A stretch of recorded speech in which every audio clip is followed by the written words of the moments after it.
A suit of armor can reveal more about a character than pages of exposition.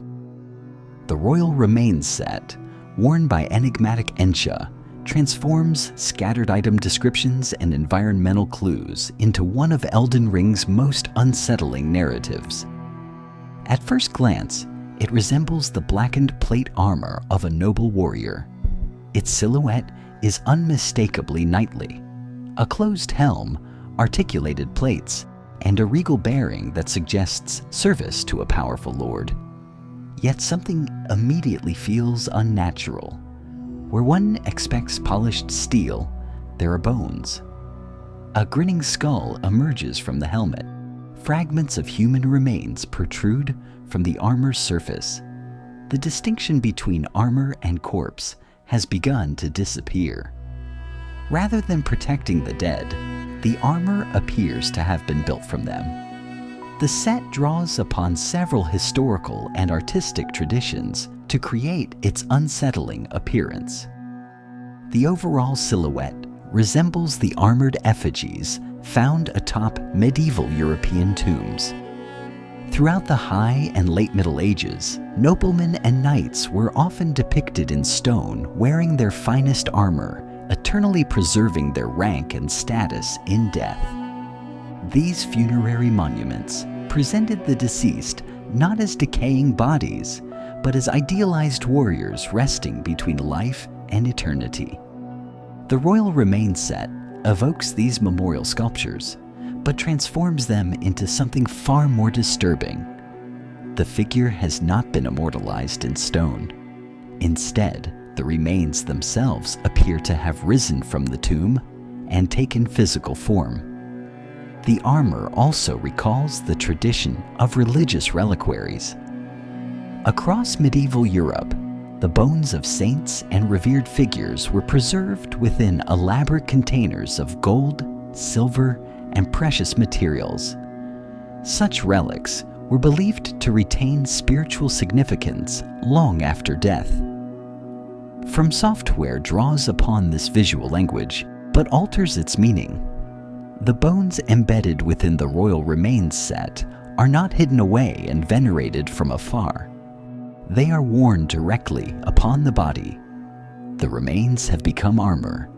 This connection becomes even more striking when examining the armor's owner. Ensha of the Royal Remains is one of Elden Ring's most mysterious figures. Unlike many of the game's warriors, Ensha possesses no spoken dialogue and little personal history. What the armor descriptions reveal is far more telling. The royal remains are said to belong to an ancient lord whose bones were blessed with gold. At first glance, it is easy to assume that Ensha is simply a loyal servant carrying the remains of a dead king. Yet the item descriptions hint at something stranger. The ancient figure known as Ensha was no ordinary ruler. He was remembered as the Soulless King, the lord of the lost and desperate. His golden bones possessed an unusual vitality that lingered even after death. The restorative effect of the Royal Remains set is not merely a gameplay mechanic. It reflects the power still sleeping within those relics. Even in death, something of the king remains alive. The clinging bone reinforces this idea.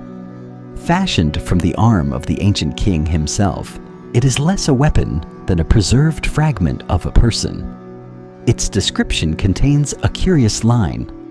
"O clinging creature, a king relinquishes not the hand."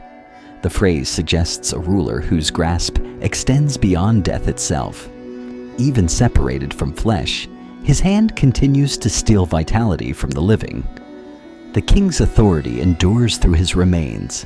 This raises an unsettling possibility. The figure encountered in the Round Table Hold is not the original Ensha at all. The item descriptions never explicitly identify the assassin as the ancient king. Instead, they suggest that the wearer has inherited the king's remains, his relics, and perhaps even his identity.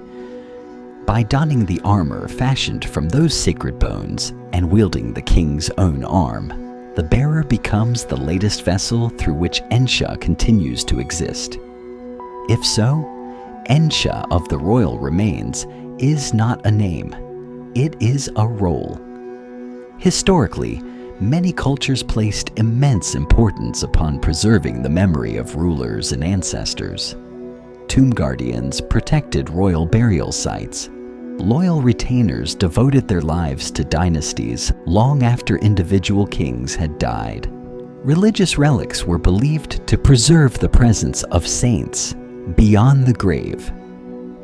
The Royal Remains set appears to merge all of these traditions into a single, unsettling idea. The dead are not merely remembered, they persist. This theme of identity becomes even more intriguing when examining the person beneath the armor. Sir Gideon Ofnir refers to Ensha using masculine pronouns, presenting him as a male retainer in service to the Round Table Hold. Yet the game's internal data reveals an unexpected detail. FromSoftware assigned the character the female body type used by player characters. Ordinarily, this discrepancy might be dismissed as an insignificant development detail. Within the context of the Royal Remains, however, it acquires a strange thematic weight.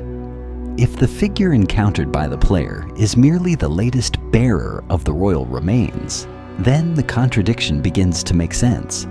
Gender, appearance, personal history, even a name cease to matter. The individual beneath the armor has been consumed by an older identity, that of the ancient Soulless King, whose bones still cling to the living. The ambiguity itself feels deliberate.